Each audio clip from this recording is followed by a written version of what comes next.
자, 여러분, 어젯밤 주무시는 동안 정말 기가 막힌 일이 벌어졌습니다. 자산시장의 영원한 대피소, 인류가 수천 년간 믿어온 마지막 보루인 금값이 그야말로 수직으로 낙하했습니다.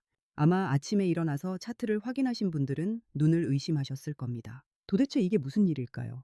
세계 경제가 망한다, 전쟁이 터진다, 이런 흉흉한 소문이 돌 때마다 등판해서 우리를 지켜주던 그 든든한 금이 마치 날개 꺾인 새처럼 추락한 겁니다. 지금 커뮤니티나 투자 게시판은 그야말로 아수라장입니다. 곡소리가 여기저기서 들려오고 있죠. 그런데 말입니다. 여기서 우리가 정말 주목해야 할 건 숫자가 아닙니다. 이 거대한 폭락의 이면에 숨겨진 아주 지독하고도 정교한 정치적, 경제적 설계도입니다. 오늘 별별 경제학에서는 이 금값 대폭락의 진짜 범인이 누구인지, 그리고 이게 일시적인 해프닝인지 아니면 거대한 대재앙의 서막인지 아주 낱낱이 파헤쳐 보겠습니다. 자, 상상해 보세요. 전 세계 투자자들이 금을 쓸어 담으며 축제를 벌이고 있는데 갑자기 파티장에 불이 꺼지고 몽둥이를 든 사람들이 들이닥친 상황을 말이죠. 이제부터가 진짜 본 게임입니다. 끝까지 집중해 주세요. 사실 이번 폭락은 어느 정도 예견된 면이 있었습니다. 자, 냉정하게 생각해 봅시다. 최근 금값이 올라도 너무 올랐거든요. 산이 높으면 골이 깊다는 말 투자해 보신 분들은 귀에 못이 박히도록 들으셨을 겁니다. 단기간에 숨도 안 쉬고 달려왔으니 시장에서는 이미 조정 한번 크게 오겠구나 하는 압박이 팽팽하게 차오른 상태였죠. 그런데 그 터지기 직전의 풍선에 바늘을 갖다 댄 사건이 발생합니다. 바로 정치와 경제의 아주 묘한 충돌이죠. 최근 트럼프 대통령이 무슨 말을 했나요? 미국 수출을 살리려면 달러 가치를 좀 낮춰야 한다. 즉, 약달러를 용인하겠다는 뉘앙스의 발언을 던졌습니다. 대통령이 대놓고 우리 돈 가치를 좀 깎자고 하니 시장이 어떻게 반응했겠습니까? 당연히 달러와 반대로 움직이는 금값은 천정부지로 솟구쳤죠. 하지만 여기서 반전이 일어납니다. 미국의 국간을 책임지는 재무부가 제동을 걸고 나선 겁니다. 대통령은 약달러를 원할지 몰라도 국가 전체의 시스템을 관리하는 재무부 입장에서는 강달러 정책을 포기할 수가 없거든요. 달러 가치가 너무 떨어지면 미국의 패권 자체가 흔들리니까요. 그래서 재무부는 강달러 기조를 다시 확인하며 시장을 다독였고 여기에 연준의 긴축 우려라는 기름이 끼얹어집니다. 시장은 이걸 금리를 더 오래 더 높게 유지할 수도 있다는 신호로 받아들인 거죠. 금은 이자가 붙지 않는 자산입니다. 금리가 높으면 당연히 매력이 떨어질 수밖에 없죠. 이 미묘한 정책적 엇박자가 트리거가 되어 금값의 목줄을 잡아챈 겁니다. 여기서 우리가 과거의 역사를 한번 들춰볼 필요가 있습니다. 역사는 반복된다는 말, 경제에서도 예외는 아니거든요. 지금의 상황을 보고 많은 전문가들이 소름 돋아하는 과거 사례가 하나 있습니다. 바로 1974년의 대폭락 사건입니다. 당시에도 금값은 미친 듯이 치솟고 있었습니다. 그러다 한순간에 40% 가까이 수직 낙하하며 시장을 공포로 몰아넣었죠. 지금 차트를 보면 그때랑 정말 판박이처럼 닮아 있습니다. 하지만 여러분, 여기서 제가 중요한 포인트 하나 짚어드릴게요. 겉모습은 비슷할지 몰라도 그 속을 들여다보면 그때와 지금은 완전히 다른 세상입니다. 왜냐고요? 바로 미국의 빚, 즉 부채 비율 때문입니다. 1970년대 당시는 미국의 GDP 대비 부채 비율이 지금처럼 심각하지 않았습니다.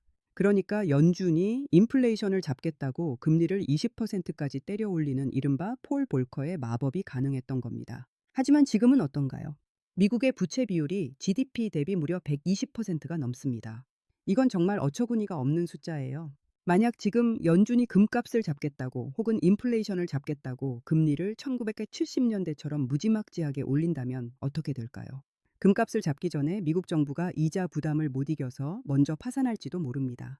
즉, 지금의 미국은 금값을 장기적으로 억누르기 위해 금리라는 칼을 마음껏 휘두를 수 있는 형편이 절대 아니라는 겁니다. 겉으로는 강한 척 긴축을 말하지만 속으로는 부들부들 떨고 있는 게 지금 미국의 솔직한 처지입니다. 그럼 도대체 왜 이렇게까지 무식하게 떨어진 걸까요?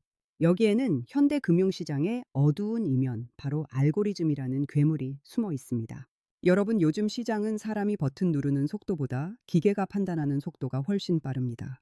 금값이 특정 지지선을 건드리자마자 전 세계 수만 대의 컴퓨터에 입력된 알고리즘이 자동으로 매도 물량을 쏟아내기 시작한 겁니다. 이건 인간의 이성적인 판단이 아닙니다. 그냥 기계적인 연쇄 반응이죠. 에어? 가격이 여기까지 내려왔네? 그럼 일단 다 팔아 하고 프로그램이 작동하는 겁니다. 여기에 공포에 질린 개인 투자자들의 투매까지 더해지니 그야말로 눈사태가 난 것처럼 가격이 밀려 내려간 거죠. 한마디로 이번 폭락은 펀더멘털의 붕괴라기보다는 알고리즘이 만들어낸 일시적인 발작이자 공포가 낳은 괴물이라고 보는 게 맞습니다. 자, 그럼 이제 가장 중요한 질문이 남았습니다. 그래서 이제 금은 끝난 건가요? 제 대답은 단호하게 아니오입니다. 오히려 지금의 상황을 차분하게 뜯어보면 상승을 위한 마지막 진통일 가능성이 큽니다. 왜 그렇게 생각하냐고요? 첫째, 미국의 재정 지출은 멈출 기미가 보이지 않습니다. 선거가 있고 정치가 있는 한돈 풀기는 계속될 겁니다. 돈이 흔해지면 실물 자산인 금의 가치는 결국 제자리를 찾아가게 되어 있습니다. 둘째, 지정학적 리스크입니다. 지금 세계 곳곳을 보세요. 평화로운 곳이 있나요? 중동, 우크라이나, 그리고 아시아의 긴장감까지. 이런 불안감이 지속되는 한 전 세계 중앙은행과 큰손들은 결국 다시 금을 찾을 수밖에 없습니다. 지금의 하락은 너무 빨리 달린 말에게 잠시 휴식 시간을 준 것이나 다름없습니다.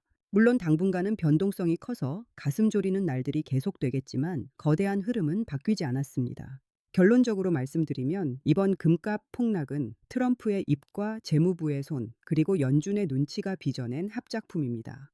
여기에 알고리즘이라는 기계적 장치가 가속도를 붙인 것이죠. 하지만 1974년과는 달리 지금의 미국은 120%라는 거대한 빚의 굴레에 갇혀 있습니다.